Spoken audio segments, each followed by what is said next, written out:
Hello there, metalheads, and welcome to another episode of Metal Verbalizers podcast. Today we bring you another episode of Tour Stories.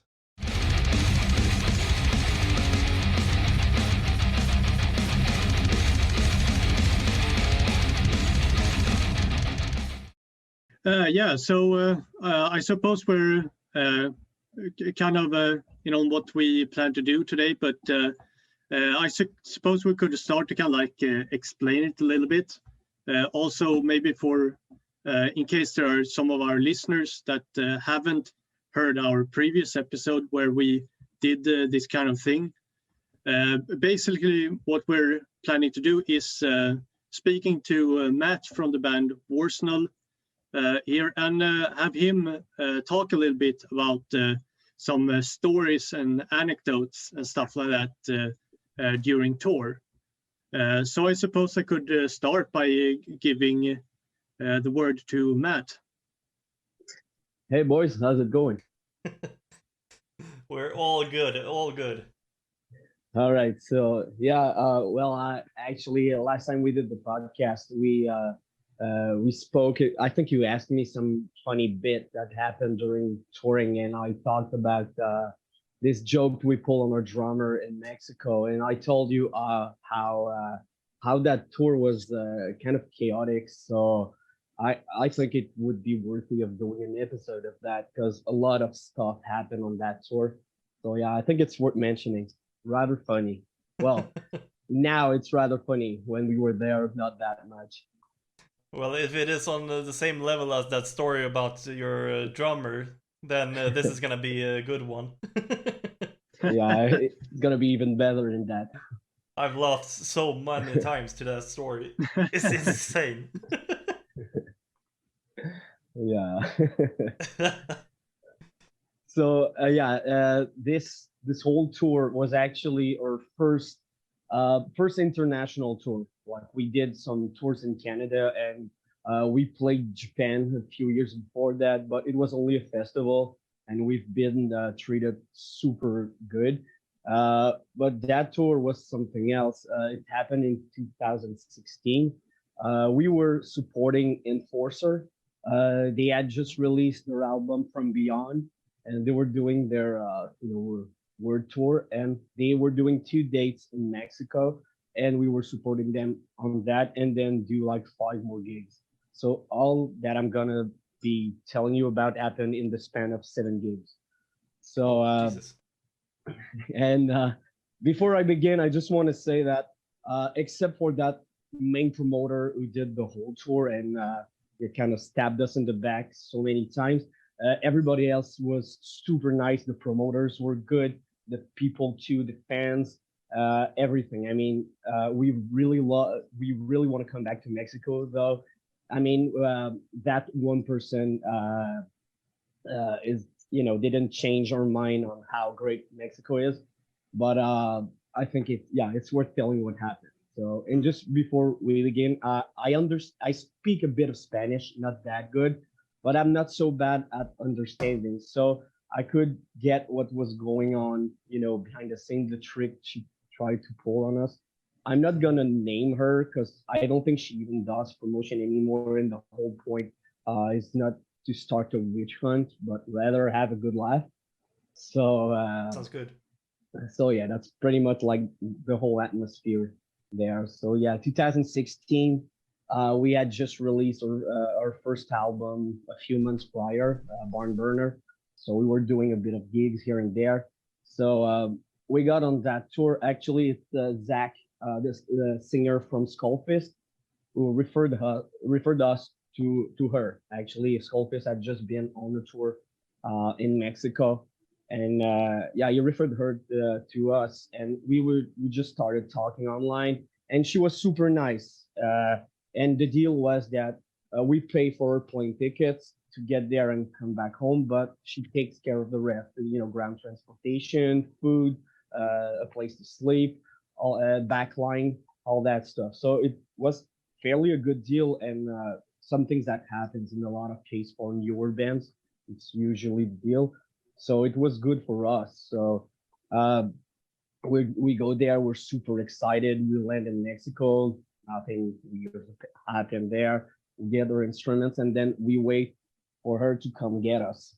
3 hours later, we're still sitting and waiting before the door, waiting for someone to come get us.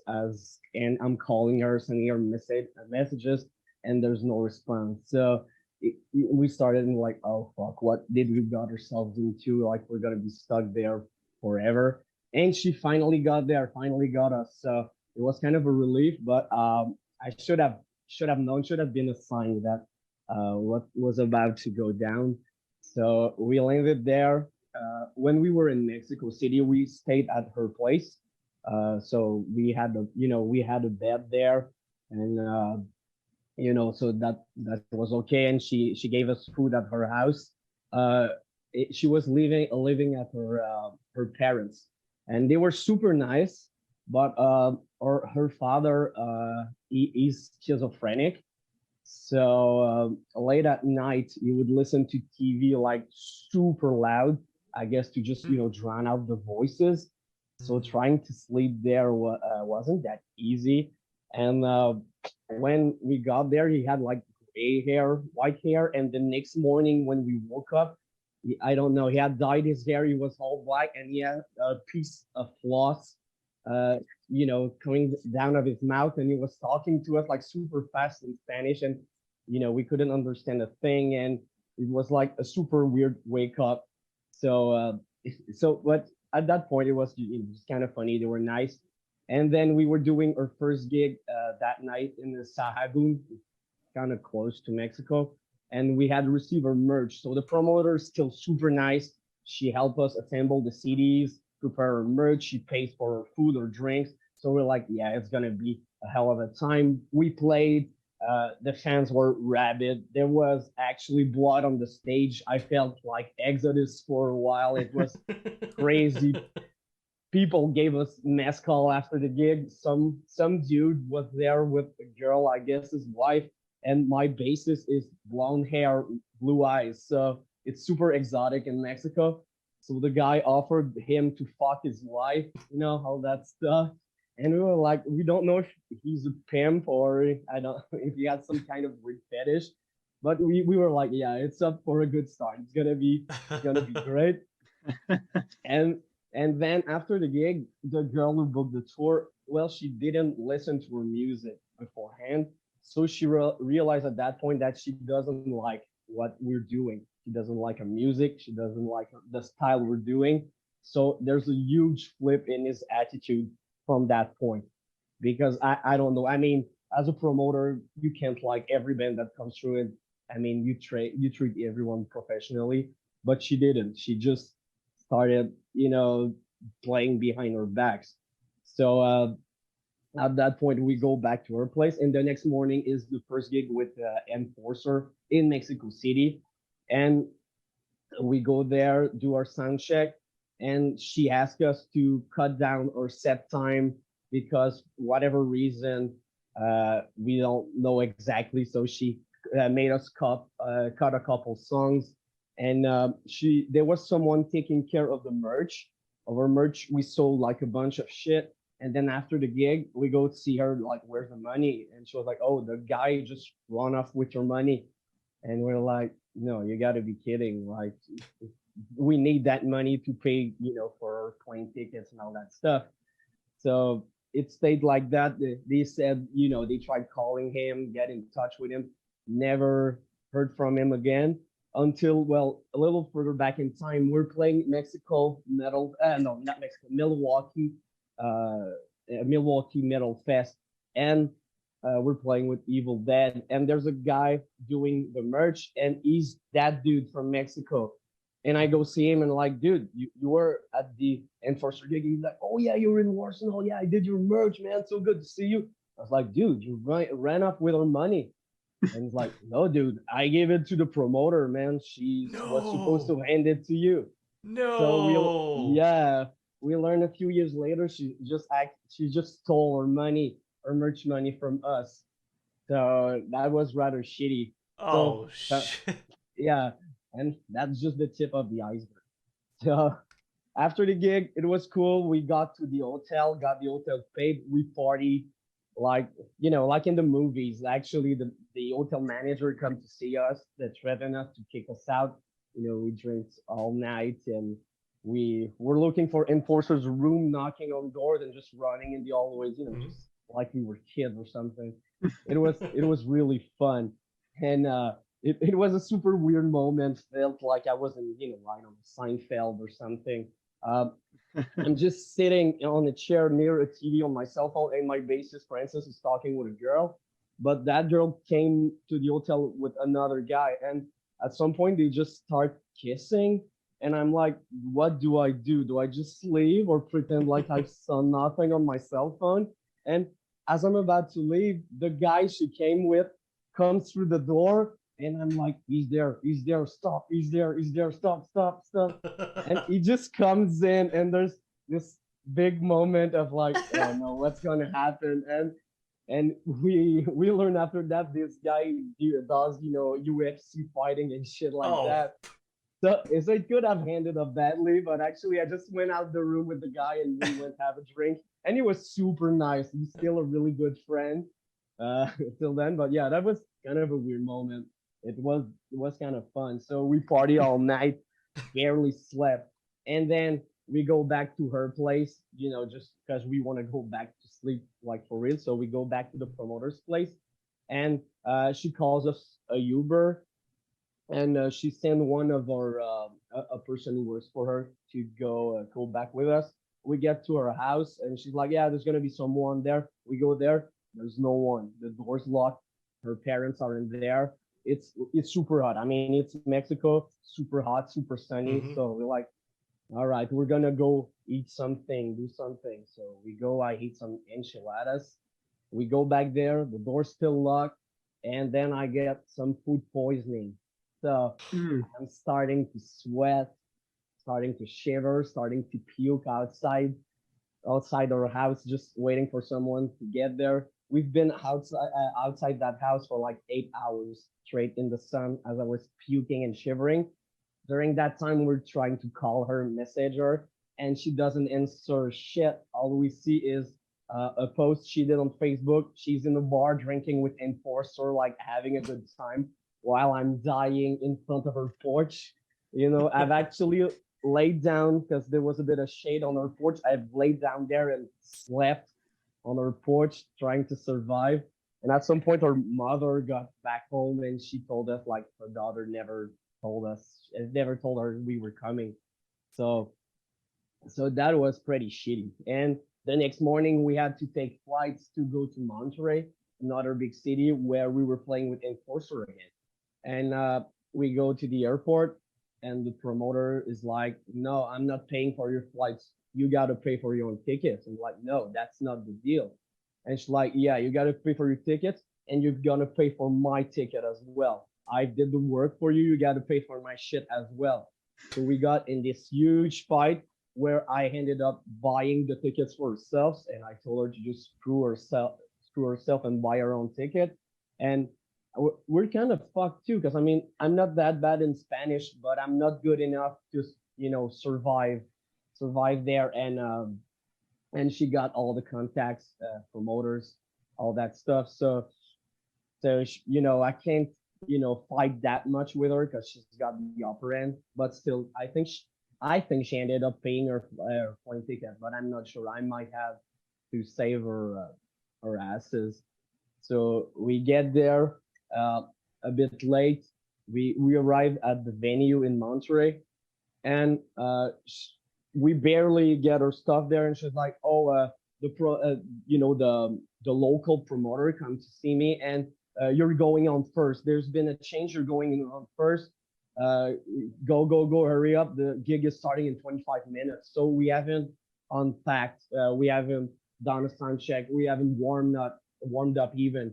So we do all that stuff super fast. It's super stressful. I mean, what's good, you get to the venue, place your thing, tune your guitars, warm up, get ready my vocals, guitar stuff, you get in the mood. Now you got 25 minutes. We're running around like crazy, no sound check, nothing. And then the gig went not so bad after all, but I went to see the promoter, local promoter, the guy who did the show after the gig. And I was like, "What's up, man? I mean, we were supposed to be direct support, and some when we got off from the stage, some Mexican fan just kept coming in, and they were like, "Dude, you already played. We were here to see you, an enforcer. What the fuck? I mean, the set time weren't as what happened." So I went to see the local promoter, and he was like, "No, dude, I haven't switched your set. Your girl, your promoter came to see me, and she said that you asked to play first, and I didn't want to because the I know the people wanted to see you too as much as enforcer, so I didn't want you to go on first. But I said, if that's what they want, ask them, and it's gonna be like that." So she played behind her back and made us play first because we learned afterward that that band opening that was supposed to open, she was managing that band too. So she screwed us into playing first and not having or the time to set up and do things properly again behind our back. So at that point, we're getting super pissed, about our we're only 2 gigs in. There's like 5 more gigs coming. So tensions growing up. Our drummer wants to, rip off our heads, and I'm like, dude, you gotta keep calm. It's shitty, but she has everything. She has the itinerary, she has the reservation, she has the promoter's contact. We've got nothing on her stuff. So it stays like that. The local promoters supposed to pay the hotel. So we go back to the hotel, and then the girl taking care of us says, "No, you didn't pay for your room. You gotta pay for your own room." And I'm like, "No, no, no. He told me you paid." She's like, "No, no, no. He didn't pay." So I messaged the guy on Facebook, "What's up with our hotel room? What's going on?" And he said, "I gave the money to your promoter to pay for your room."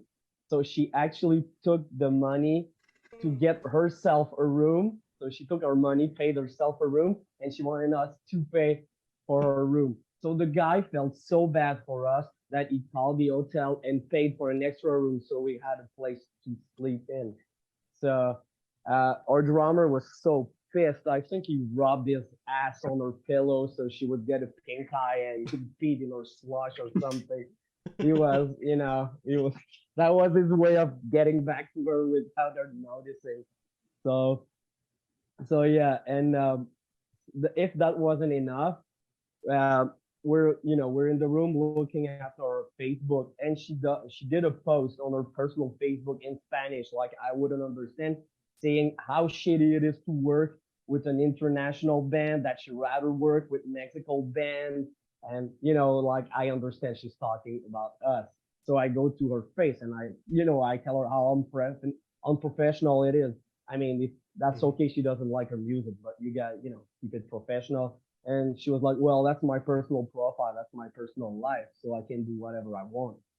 So yeah, it was extra shitty. So that was pretty much it for Monterey. But I'm remembering, I forgot to tell you something. I had food poisoning the night before. Uh-huh.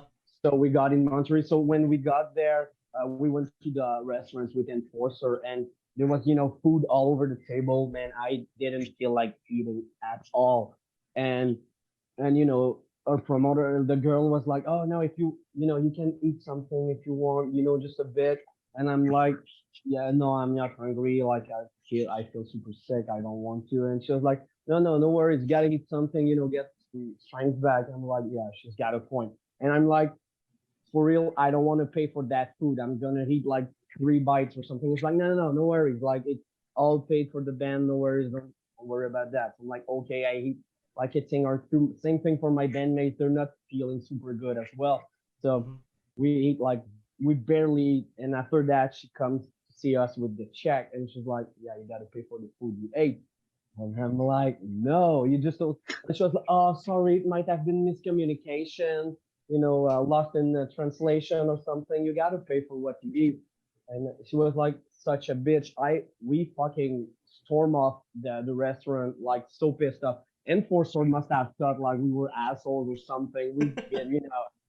We told her to fuck off, and we just got outside. So That sucks so much because Enforcer is one of my favorite band and main influence. And it was I've had some moments to talk with them that was cool, but the whole trip being such a mess Mhm. made the experience a little more bleak. So Yeah, I see. yeah.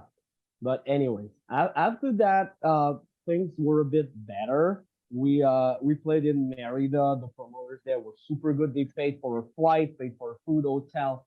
We've been treated like kings. We then got to play in Cancun, and we had to go there by bus. She made us pay for her bus and her ticket as well.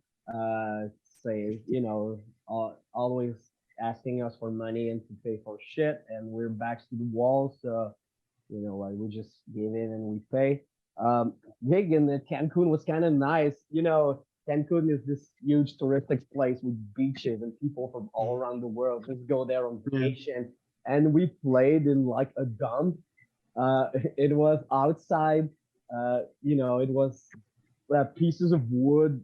Just put together on a super high riser. The stage wasn't even. I almost fell at some point. It looked like that kind of place where homeless people go to fuck.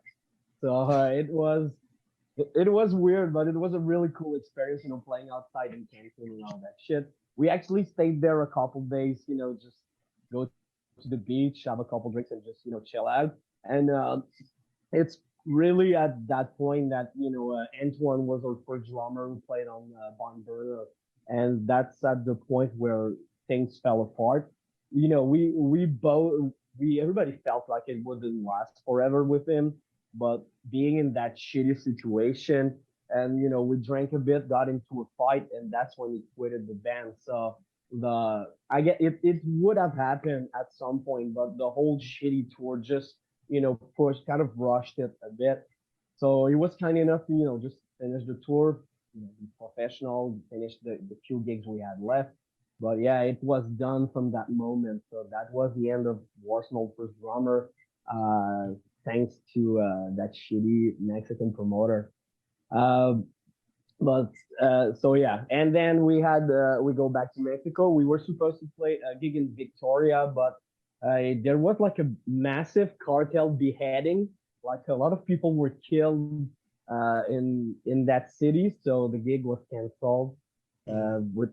which is not a bad thing. I'd rather keep my head on.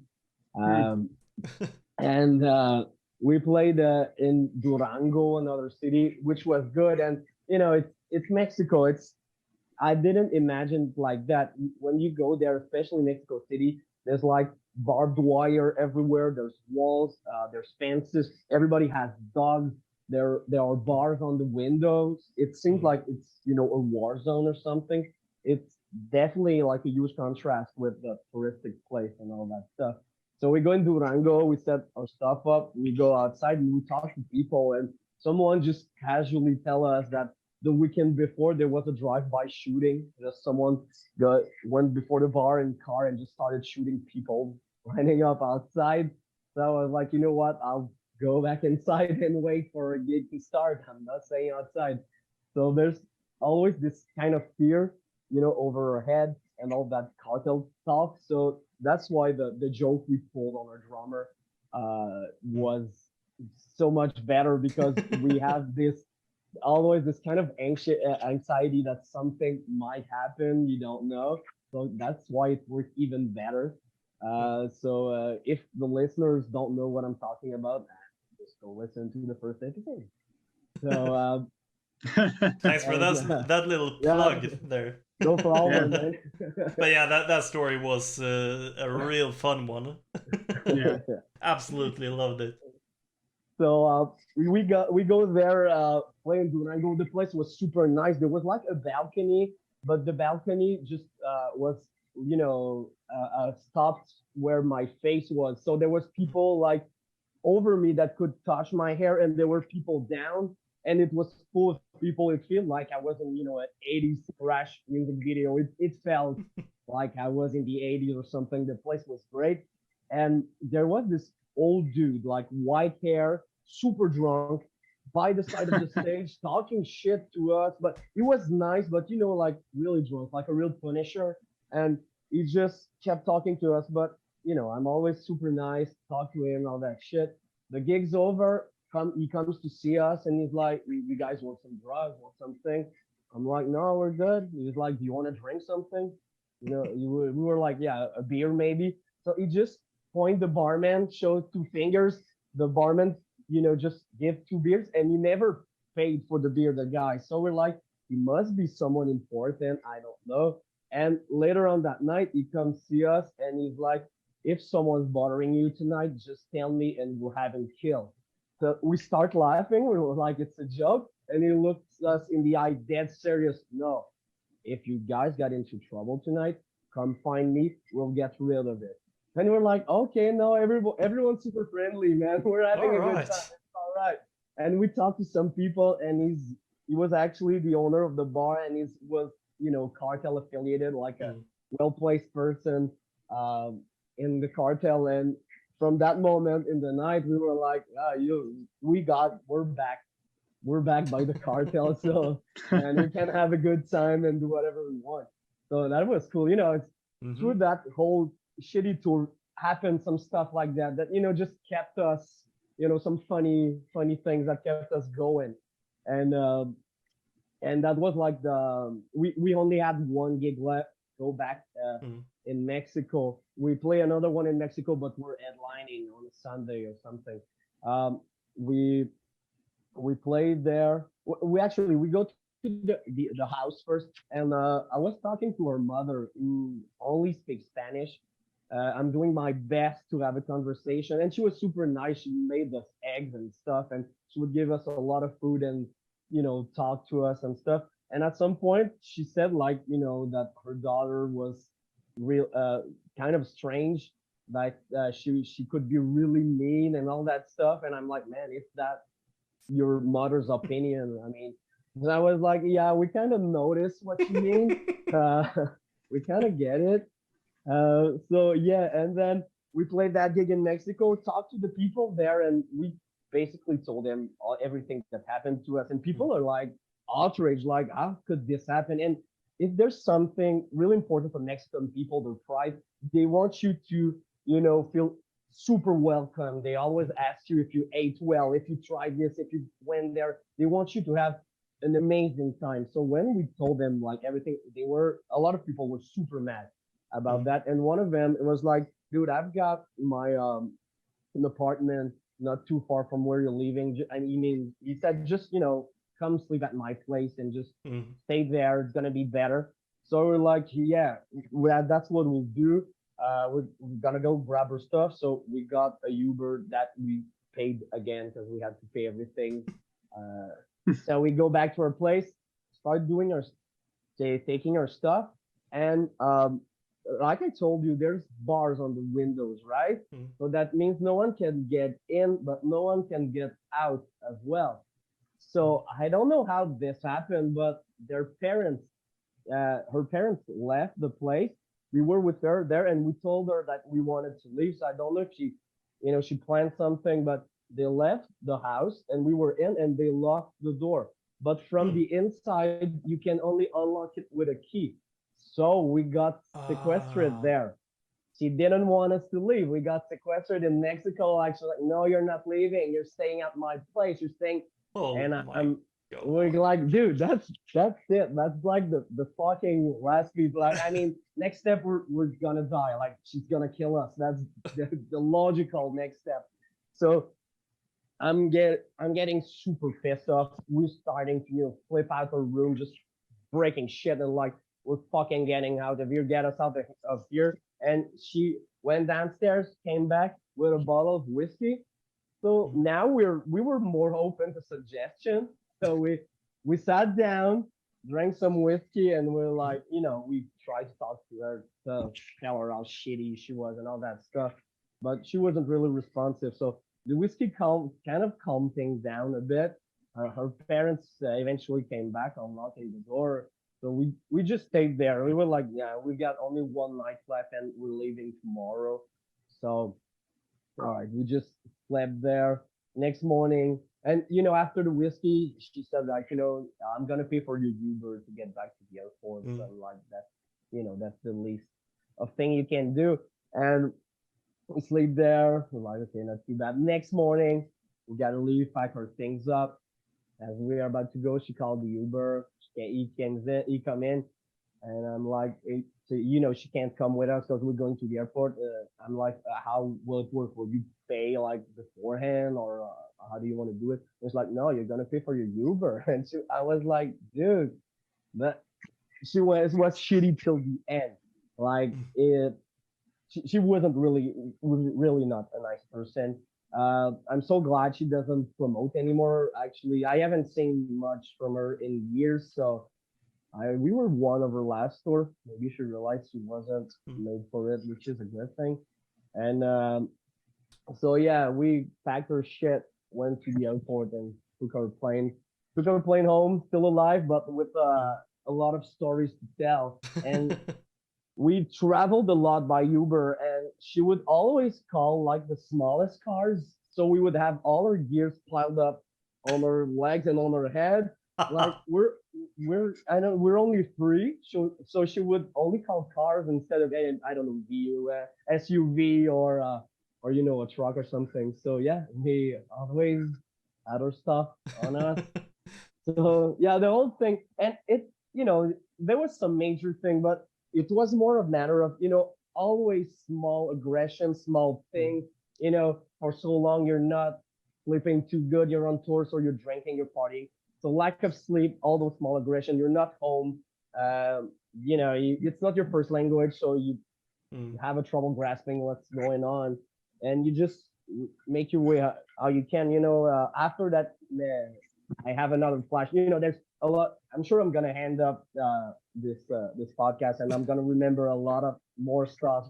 There's just so much that happened. I had to take notes, and I'm sure I forgot some stuff. And well, in Mexico City when we played first night with Enforcer, backstage there was food for every band except us. Oh, so nice. there was Voltax, who's a local band. They had food. Enforcer had food, and we didn't have shit. We actually got in the backstage, so there was pizza and shit. And she was like, "Oh, yeah, there was food for them. Oh, you can take some if you want. I forgot to tell you. Yeah, right." So I ended up stealing Enforcer's pizza to survive. So I'm really proud of that. So yeah, it was like, I'm sure in the history of tours, there were a lot worse, I'm pretty sure. But I think it was a good one, especially for our first international tour. I mean, it's kind of situation when you know if you're made for it and if you want to do it or not. Maybe that's what happened to Antoine, or for drummer realized that that was it. Because even in Canada's in our tour, there's always some shit happening, but never that much. So yeah, that was pretty much it for a Mexican tour from all I can remember. Yeah, so I think for 7 gigs, that was pretty much a lot of stuff. So went back home in depth, but with great stories to tell and good souvenirs. I mean, I want to go back for Mexico as soon as possible. I really love the people there, love the food, love the bands. Everybody was super nice except her. So yeah, I still love Mexico a lot. But yeah, it was a tough one. It forged your mental, your character. So yeah, that's pretty much it. Yeah, and I mean, when you're speaking about like South America as well, something that you hear from a lot of bands is that the people in South America are usually very, very dedicated, towards metal. Yeah, they're crazy. I mean, they love their metal, they love their music, and they show it. Everybody goes crazy. There's pits everywhere, people jumping everywhere. It's as in usually in North America, a lot of time there's just some dudes in front of the stage just arm crossed looking at you playing. Mexican fan.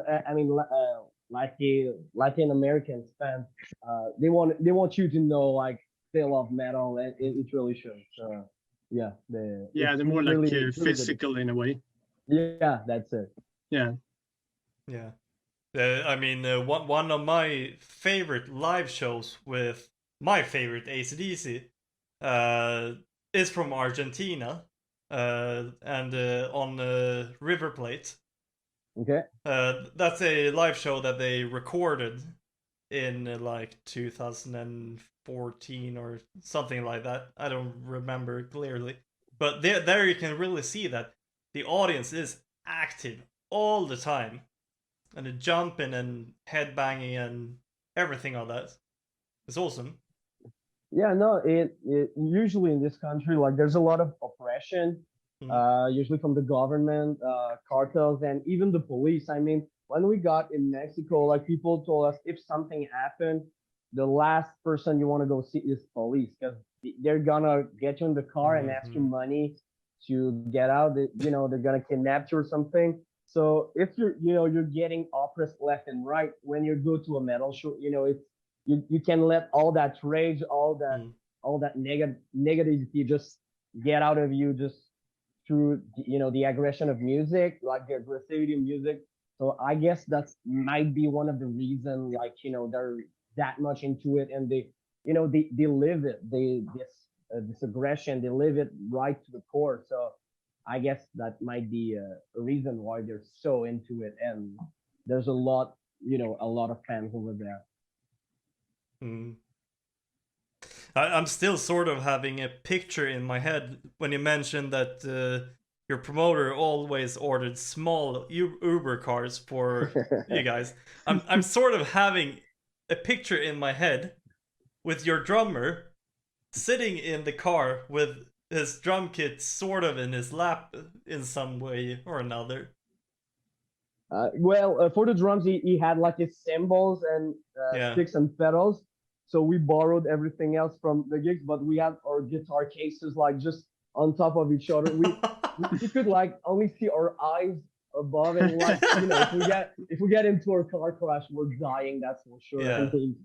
So yeah, and every time, and we kept telling her, I mean, it's too small, but I guess it was less expensive that way. So she only took cars. The first time she got us at the airport when she still thought that she would like us. She actually got a SUV. That was the best ride, but after that, it was only like small car getting smaller every time. So, yeah. I mean, even if you just bring your own cymbals and pedals and that sort of stuff, guitars and basses takes a lot of space. Yeah, and we got like those hard cases for the plane, so it's not little travel bag. It's the big thing. So yeah. And the big one, so you can store multiple guitars or basses in one. Right, and our bass player's case, it was actually too big for to put in a trunk like every time. So we had to just put it on us. It's kind of diagonal through a window, open a window, get that thing in. It was like playing Tetris every time we got in the car. It was stupid, but yeah. And it's kind of like you're saying that it's like when she noticed that she doesn't like your music, and so that it really is like you're saying that that shouldn't matter on your how professional you are and how you act as a professional person. That's right. I mean, there's people booking tours. There's so many different type of metal, so many bands you can book. It's impossible to like everything. So at some point you might not like them, but I mean there's still people behind the music they're making, and you just want to have a good time. And she actually told us that she didn't like it, and we were like, okay, because in the car she kept playing like emo music and all that stuff. So we were like, we figured you might not like it, but we could really see it, a flip in her attitude, how she talked to us, how at first she helped us. Oh, we're gonna go to restaurant. Do you want some drinks? I'm gonna pay for your beers. We got our merch or CDs when we got them for a label from overseas. They only send the CDs. It's smaller, and we buy the jewel cases in Mexico and assemble them ourselves to save a couple $100. So she helped us do that and make sure the table was good, and she did her merch, and after that, like, she was like, oh yeah, I'm gonna do your merch. And every gig we finish playing, we get to the merch table, there's nobody. Our stuff is there, there's nobody. People could just pick our things and leave, or we could miss some sales and all that shit. So yeah, it Oh was god. really frustrating. Yeah, And there's and I mean, nothing you can do. I mean, you're not in your home country. It's no, not your first language. There's so many obstacles. So, and she's got pretty much the key to everything. So, she literally had the key to doors we couldn't open. So, um, it was so we had to eat shit and just shut the fuck up and do our Mm. thing because we felt like the fans didn't have to pay for that, and we want to keep the Warsenal name linked to a good attitude, Mm. professional people. So that's still even one of the reason I'm not naming her because I could, Yeah. I don't see the point anymore. And we got fucked over so many times over the years. So some big names that I could drop that I don't do. Because with the internet now, I do that, and there's an army of people, Mm. following that other person, that other band, who would just try to destroy us. And since that person's been around for so long, we're gonna be the one ending up losing again. So, we've had our share of shitty tours. I can't wait to get back on the road and have something where maybe not everything, but things are smooth. I mean, a few problems might happen, expected, but Yeah. that much, not really. So yeah, the joy of touring. Yeah. yeah. When are you guys going out on tour next time? Probably next year. We've got nothing set in stone yet, as we're working on our new album. Drums Hmm? are recorded, so I'm gonna start recording guitars and vocals in a few weeks. Okay. Uh, so that's pretty much it. And we seem to have such a hard time keeping a stable lineup.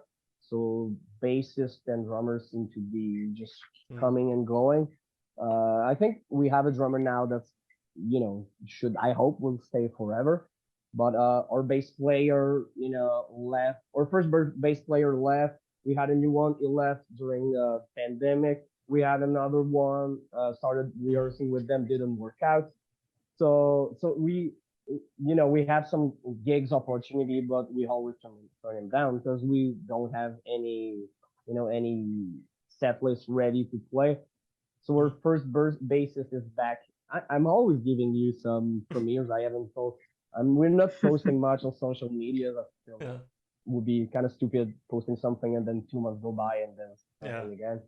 So yeah, our first bassist is back doing duty for recording bass, and he's gonna play like locally. Said as soon as he can be in his bed on the Sunday night, it's all right. So again, we can manage something and get someone on the road with us if we gotta go somewhere. Yeah, I've got some names, some people I know that would do it. So that's pretty much the situation now. It feels like band is getting so much harder to get people in. It seems like it's like family. You got this, your step bassist kind of help, but you go there, you got someone else. It's everything is just eroding. So yeah, society. Mm. So yeah, but yeah, working on new music. Well, we got new songs ready. It's time to record and then start playing again next year for sure. Mm. And then we start the machine again.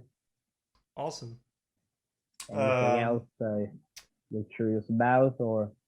Johan, you can. Do you have anything more to add? No, I don't know. It's like kind of we were speaking about something that I thought about as well, kind of with this whole question about being professional and all that, like behaving in a good manner towards people who doesn't share like your preferred music, or how you say. I think that is also a phenomenon that you can find a lot among fans as well. It's like that you treat some people that listen to certain bands and so in like a negative manner just because you happen to not share that music taste with them. Yeah, it does happen a lot, but I mean, if that's how you're gonna be, don't go being a booker and a promoter. I mean, Yeah. just be a keyboard warrior online. I don't know shit on people, but I mean, just don't get your hands into booking because it's. And I mean, why didn't she listen to her stuff beforehand? I mean, Yeah, that's a good question. I was in touch with her for like almost 6 months before the tour was announced and all that stuff. So she had Yeah. plenty of time. So she only just realized she loves Skullfist. So she just relied on Zach's word of how great we were, and that was Yeah. it for her. So she didn't take time to listen beforehand, and then she discovered at the first gig she didn't like us, and things went down. So that's the whole comedic part of it. It's Yeah. so stupid how Yeah. things went down for just because she didn't like the music. That's I'm it. I'm feeling like if I'm gonna work as a promoter, then when I get a band or an artist or something, then I want to listen to their music so I'm knowing for sure from the beginning what I'm getting myself into. Right? That's the first That's step. common sense Yeah. to me. It's like applying for a job, but you don't know what the job is. Yeah. You just go there and you don't really know what it's about. You try to answer Yeah. questions, not really knowing. It doesn't make sense. Yeah, No, it doesn't. And I mean, at some point, it's like, why would you promote a band that either you haven't listened to at all or you just simply don't like? It's like, kind of feels like it really doesn't make any sense. I know. Yeah. I know. It was, and she told us and she really after the gig. That's the first thing when we got down the stage. We're still on that adrenaline rush, and it's like, you guys' music is shit. I really don't like it. I'm like, okay, sorry, I don't know. What do you want me to say? Yeah, I don't know, Talk man. about a mood kill as well. I mean, this guy's offering us mezcal. This guy want us to fuck his wife, and you tell us you don't like our stuff. I mean, I don't know. We must have done something good, I guess. Yeah, but I mean, it's really weird. All that it's like if you're kind of like for me and Erik, for example, looking at it from the perspective of our podcast, for example, it's like us making an episode or including a band that we don't like or dislike. Like it kind of feels like it wouldn't make any sense. Right? The bands we choose to like promote is bands we want to promote because we like them and because we listen to them. Yeah. So that kind of idea like makes no sense to me.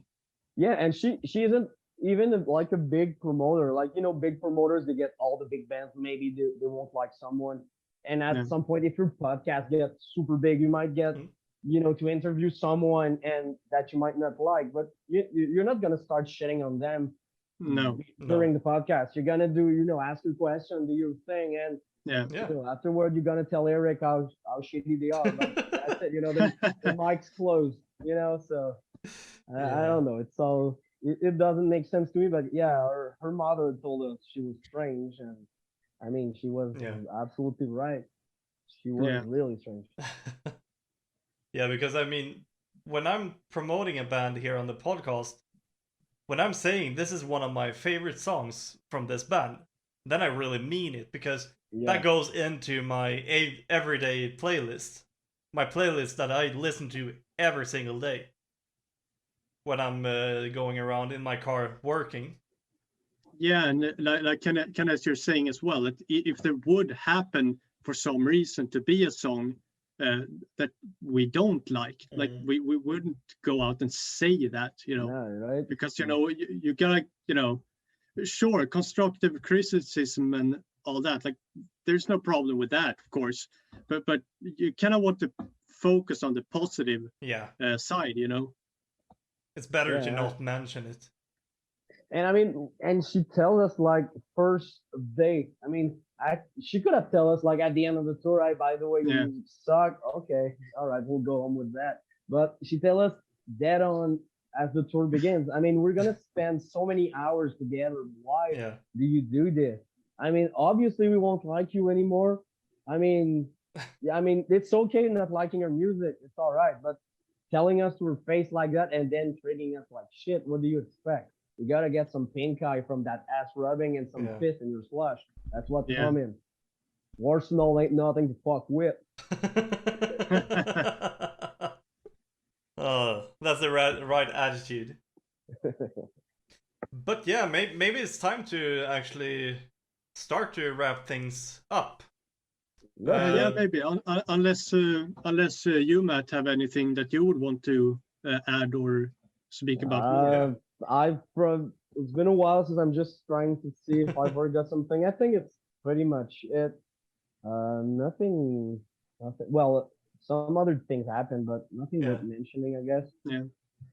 But yeah, I think it was enough for 7 days tour. Yeah, I think that's enough. I think that's plenty.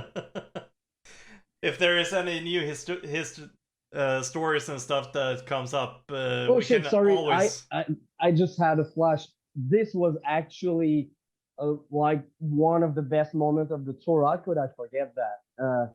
I've actually just remembered that. I haven't remembered that for years, and it's one of the most beautiful things. We played in Mexico, and this guy who has a radio in Mexico came to our gig and he liked it, and then he asked us if we wanted to visit his studio where he records things.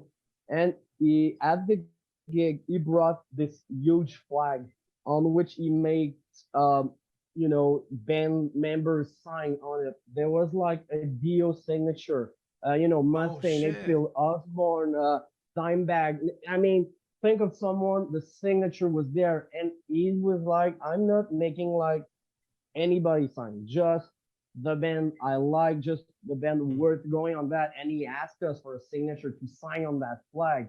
And it was like one of the, the greatest compliment I have ever received. I mean, my name is signed somewhere near all my heroes, all those legends. That's awesome. You know how that tour sucked so much, I forgot about that because only the negative side kind of stayed. Yeah. But yeah, I'm just thinking about it shivering. This was, one of the best moments like all over my life. Just, someone having the honor of putting your name on that, that was something. That was really cool. That's really cool. Yeah, that's really, really great. Yeah, thanks for asking me if there was something. I'll never remember that. yeah. And it had that thing for a long time, like those Metallica signature were like 80s signature from like maybe the first time they went in Mexico, and they weren't like when they were superstar. It was all all Ben. He told us it was all like in their beginnings. It was like totally old school stuff. Yeah, as well. right. Yeah. So I think I don't know if Cliff's signature was on it. It might. I don't know. We'd have to check with dates if they went to Mexico before the accident, but maybe. I know a lot of dead legends were on that flag. Yeah. So anyway, Cliff being on it or not, it was a super huge honor. Yeah. For sure. Oh yeah, I guess we can end on a positive note. Yeah, sounds great. Sounds great. It's always great to kind of end on a positive note, I suppose. For sure. Yeah. And obviously, huge thanks to you for joining us another time. It's really my pleasure. It's always a good time talking with you guys. Yeah, likewise. It has been awesome to have you on again. You've been listening to Tour Stories featuring Matt from Warsenal. I highly recommend you to support the band on their social medias and check out their music. Until next time, have a good one.